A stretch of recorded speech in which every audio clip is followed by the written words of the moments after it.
Shalom, saudara-saudara yang diberkati di dalam Tuhan Yesus Kristus. Salam penuh kasih dan sukacita. Kiranya saudara semua berada dalam perlindungan dan pemeliharaan yang sempurna dari Tuhan kita. Mari kita berdoa untuk masuk dalam saat teduh malam ini.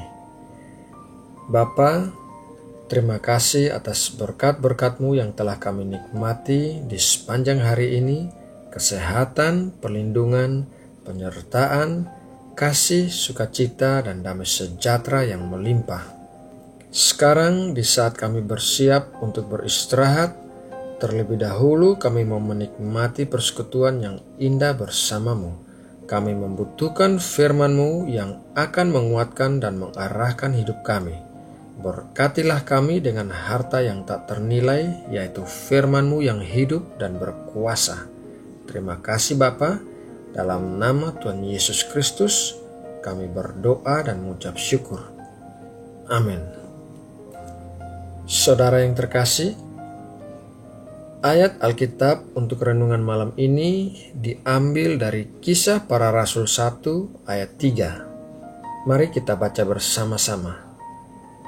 Kepada mereka, ia menunjukkan dirinya setelah penderitaannya selesai, dan dengan banyak tanda, ia membuktikan bahwa ia hidup, sebab selama 40 hari ia berulang-ulang menampakkan diri dan berbicara kepada mereka tentang kerajaan Allah. Setelah kebangkitannya, selama 40 hari Tuhan Yesus menampakkan dirinya kepada banyak orang dan berbicara tentang kerajaan Allah. Ini adalah hal yang penting bagi iman kita. Karena dalam ayat tersebut, Tuhan Yesus mengajarkan kita 3 hal, yaitu yang pertama, ia menunjukkan dirinya. Seseorang yang merasa bersalah, apalagi terhadap suatu tuduhan melakukan kesalahan yang besar, pasti akan malu untuk menunjukkan dirinya di muka umum. Tuhan Yesus tidak malu menunjukkan dirinya di muka umum. Karena ia tidak melakukan kesalahan apapun. Ia tahu bahwa orang-orang akan memalsukan berita kematiannya dengan mengatakan orang lain yang mati disalib menggantikannya. Dan orang-orang juga menyebarkan berita bohong bahwa murid-muridnya mencuri tubuhnya dari kubur di Goa Batu. Tuhan Yesus menunjukkan dirinya kepada banyak orang yang berbeda sebagai suatu kesaksian bahwa segala nubuat yang dikatakan nabi-nabi tentang dirinya telah digenapi. Hal yang kedua, ia hidup. Yohanes 14 ayat 6, kata Yesus kepadanya, "Akulah jalan dan kebenaran dan hidup.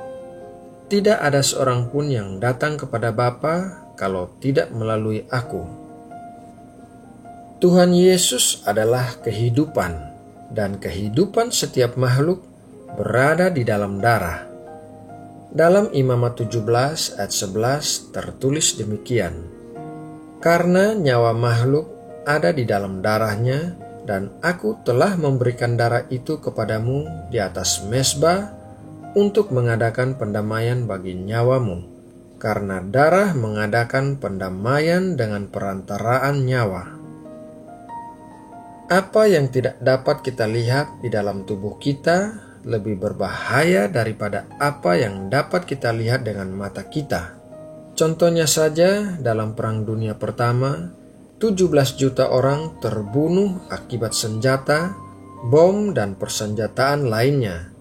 Namun tidak lama kemudian, 25 juta orang di Eropa meninggal akibat flu. Yang meninggal akibat virus yang tidak terlihat di dalam tubuh lebih banyak daripada yang meninggal akibat apa yang terlihat di depan mata. Contoh lainnya adalah sel-sel kanker di dalam tubuh. Sel-sel itu jauh lebih berbahaya dari penyakit apapun, karena biasanya baru diketahui setelah mencapai level berbahaya. Darah Tuhan Yesus memberikan kehidupan, kesembuhan, kelepasan, dan kemenangan buat kita. Tanpa darah Tuhan Yesus, kita tidak memiliki kehidupan. Hal yang ketiga, Ia berbicara. Allah yang kita sembah adalah Allah yang komunikatif. Ia senang berbicara dengan kita dan memberitahukan hal-hal yang tersembunyi kepada kita. Sejak zaman dahulu kala, Allah berbicara dengan berbagai macam cara, yaitu lewat suaranya sendiri, lewat nabi-nabi yang diutusnya, lewat mimpi dan penglihatan, serta lewat Alkitab. Ada orang yang mengajarkan bahwa Allah tidak lagi berbicara kepada manusia saat ini, namun hal itu tidaklah benar. Ketika kita menerima Tuhan Yesus sebagai Juru Selamat kita, Ia telah memberikan Roh Kudus kepada kita sehingga Roh Kudus senantiasa berbicara kepada kita, biasanya lewat hati nurani kita tentang hal-hal yang kita lakukan. Roh Kudus juga berbicara dan mengajar kita lewat hal-hal yang terjadi di sekeliling kita dan lewat ayat-ayat Alkitab yang kita baca. Tuhan kita adalah Tuhan yang senang berkomunikasi dengan kita.